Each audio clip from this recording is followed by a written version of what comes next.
Hello, ladies and gentlemen, and welcome back to Real Talk. After 2 years since 2016, we're bringing it back, and we're ready for some fun with some films here at Real Talk. I'm your host, Aaron Miller, and we're going to be talking about movies. We're going to be reviewing movies.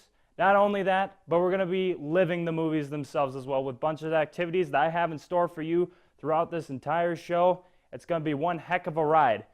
Now, to start things off here with Real Talk, a couple weeks ago, here at TV10, we had the TV10 All-Nighter. And if you don't know what that's about, well, let me tell you folks, it's one heck of a ride for everyone here. We stay up for about the whole weekend, taking shifts in between, and when you get really tired, you do some pretty silly stuff. So here it is, my shout out to the TV10 All-Nighter, some highlights from the 2018 Spring TV10 All-Nighter. Here's a couple highlights right here.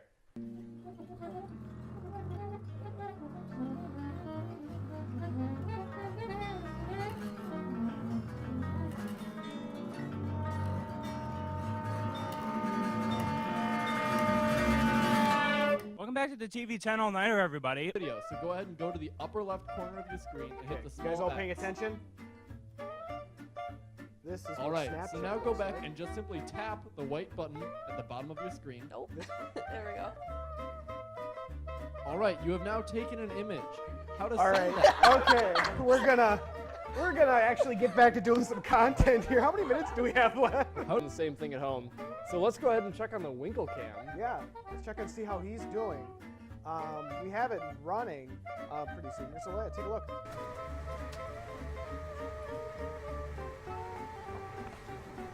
So that was the Winkle Cam. What a guy.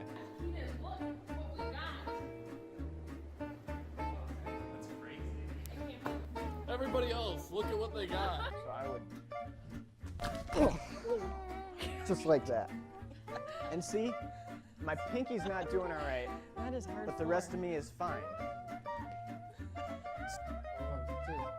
I don't wanna be a chicken. I don't wanna shake my butt. I don't wanna be a chicken. I don't wanna be a duck. So I shake my butt. Okay, we're done. Okay.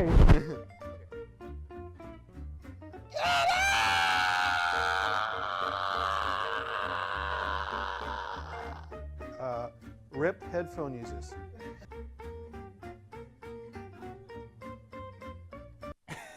What can we say? That's the atmosphere here at TV10, everybody. It's constant things of silliness all the time. We like to have fun down here, especially during the all-nighter. As you can tell, we had people diving on the floor and Winkleman here screaming on the top of his lungs. And me, of course, yes, I did drink the barbecue sauce. That was not a pleasant taste, and it smelled like barbecue sauce in the studio here, too. To introduce here tonight, we have Andy with us here as well. What do you think about the TV10 All-Nighter from your first experience with it? I thought it was a pretty good time.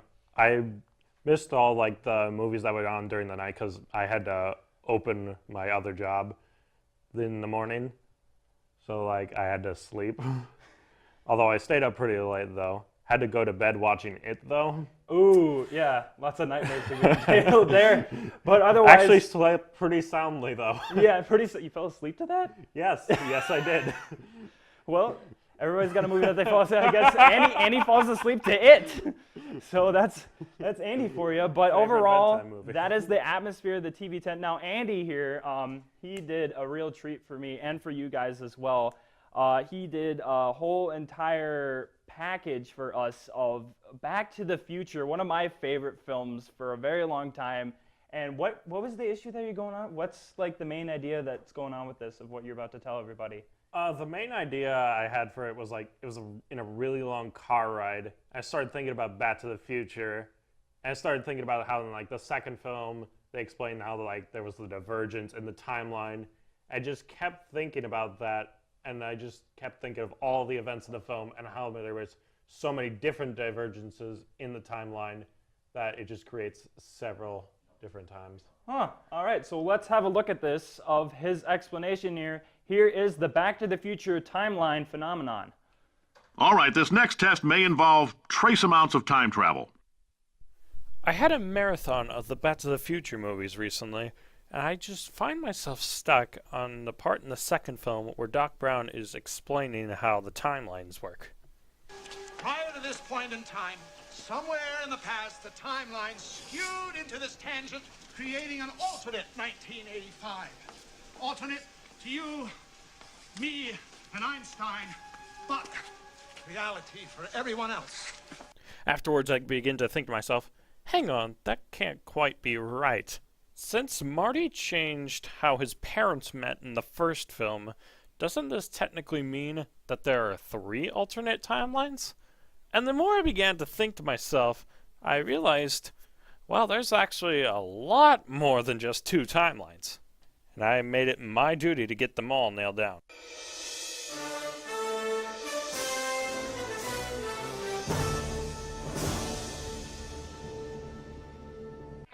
As I mentioned seconds ago, the original timeline that we're going to call Timeline A is the portion of the beginning of the first film in which Marty's life is garbage and Doc gets shot by the Libyans. The second Marty sends the DeLorean to November 5th, 1955, Timeline A is erased and is now replaced with Timeline B1. We'll get to why I call it that in a second. This timeline is basically the rest of the film. Marty disrupts his parents' meeting, he has to hook them up, cover Biff Tannen in manure, and work with young Doc to send him back to 1985. The reason I call this version B1 is because during most of this time, Marty and his siblings are fading away from existence. I consider this event B2, as it would be an alternate time in which Marty fails and erases existence. This, however, does not occur, so B2 is cancelled out. The next change in the timeline doesn't occur until October 21st, 2015. This is the day in which Marty McFly Jr. is arrested for participating in a bank robbery.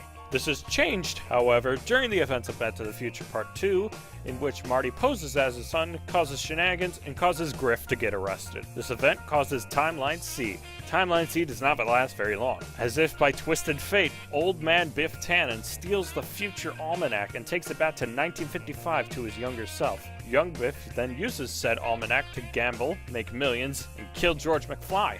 This creates Timeline D, home of Hell Valley. Marty goes to Biff and learns of where and when he got the almanac and travels back to 1955 with Doc Brown. The normal events of the film occur. Marty attempts to get the almanac and Biff Tannen is covered in manure once again. This cancels Timeline D and creates Timeline E, where the normal events in the future occur, but Doc Brown is sent back to 1885. Marty, of course, goes after him. I debated with myself whether or not there's a split here between Clara Clayton being saved and dying. After double-checking the third film, Beloved Clara is written on Doc's tombstone, indicating that Emmett Brown and Clara are destined to meet regardless if Marty goes to 1885 or not. The last change to the timeline occurs during the festival scene in the third film. Mad Dog Tannen makes an attempt on Doc's life, but Marty intervenes. This erases Doc's name from the grave found in 1955, but, however, does not erase the date on said grave. This creates Timeline F1 and Timeline F2. Timeline F2 would be the timeline in which the duel occurs, but the future is uncertain of who wins the duel. Either way, this timeline is cancelled with Marty's victory, with no one dying. Timeline F1 is the rest of the film afterwards. Marty and Doc steal the train, Marty gets launched to the future, the DeLorean gets destroyed, and Emmett Brown and Clara live happily ever after in a time train. So to recap the 8th and final timeline in the Back to the Future trilogy. Dr. Emmett Brown travels to 1885 by accident, is found by Marty, also from the future, and they work together to send the time machine to the future, but only Marty makes it through. 60 years pass. Marty McFly from 1985 accidentally travels to 1955, disrupts his parents' meeting, and has to get them back together. At the same time, he must work with a younger Emmett Brown to get the DeLorean back in working condition and send it into the future. At the same time, Marty and Doc Brown from an altered timeline are in 1955 to steal an almanac from the future that causes Biff Tannen to rise to power. They succeed and burn the almanac, but a bolt of lightning shoots the DeLorean into the past. After receiving a letter from Emmett in the past, Marty catches up with young Emmett to help him find the DeLorean and go back to 1885. 30 years pass. Marty and Emmett test the time machine for the first time. Lubians gun down Brown and Marty goes to the past. The version of Marty that returned from 1955 runs to Doc to find he's wearing a bulletproof vest and survive. As Marty is adjusting to his altered life, Doc Brown returns from the future to warn Marty of problems with his kids, and they blast to the future. Marty from 1885 returns to 1985, and the DeLorean is destroyed by a train. Doc Brown and Claire Clayton arrive with their kids in their flying time train, and the movies end. 30 years pass. Marty, Doc, and an unconscious Jennifer arrive in 2015. Through a series of shenanigans, Griff Tannen is arrested instead of Marty Jr., Jennifer is recovered from her future home, and they all travel back to 1985. But wait, don't they travel back after old Biff returns to the future? Didn't he go back and change everything? The entire series is a paradox.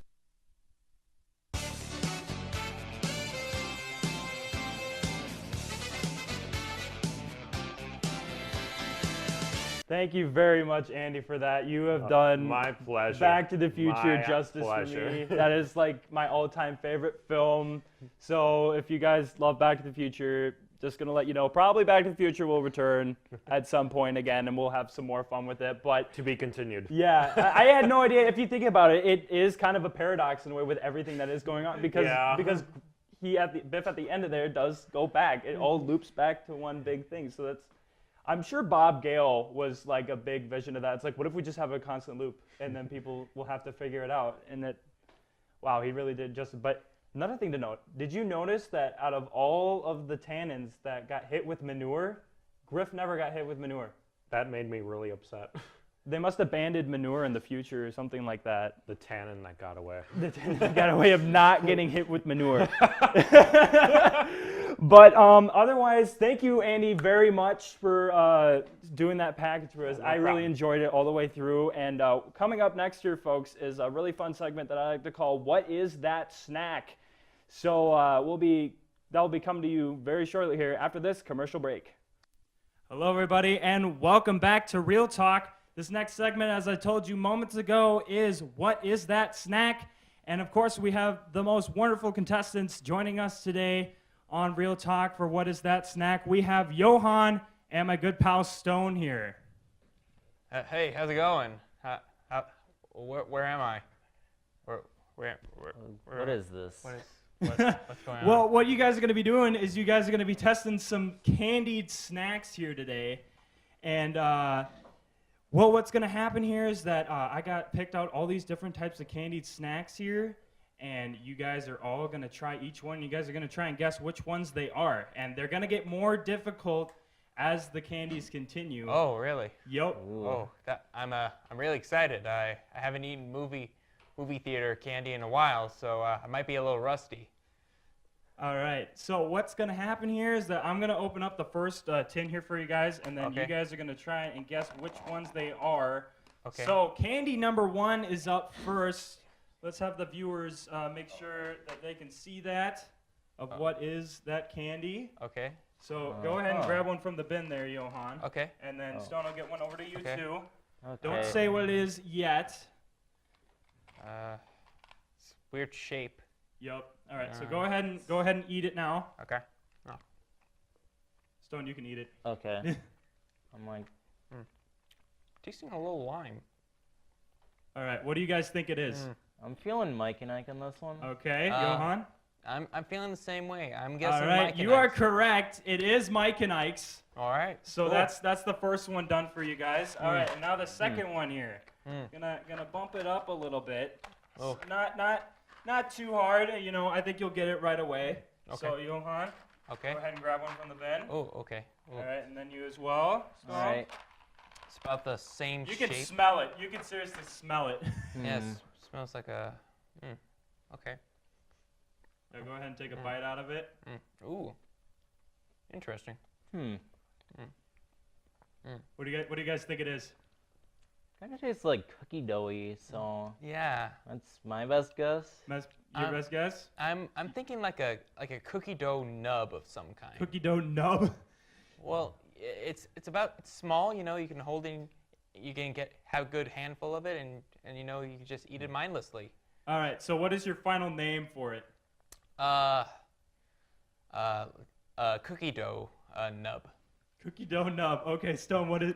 I mean, I've like seen at like theaters they got like the boxes of candy, Right. and one is like cookie dough thing, but I don't know the brand name or anything, so So it's I'm just cookie- gonna have to go with those cookie dough things at the theater. Okay, That's so the cookie best dough I nubs got. and cookie dough things.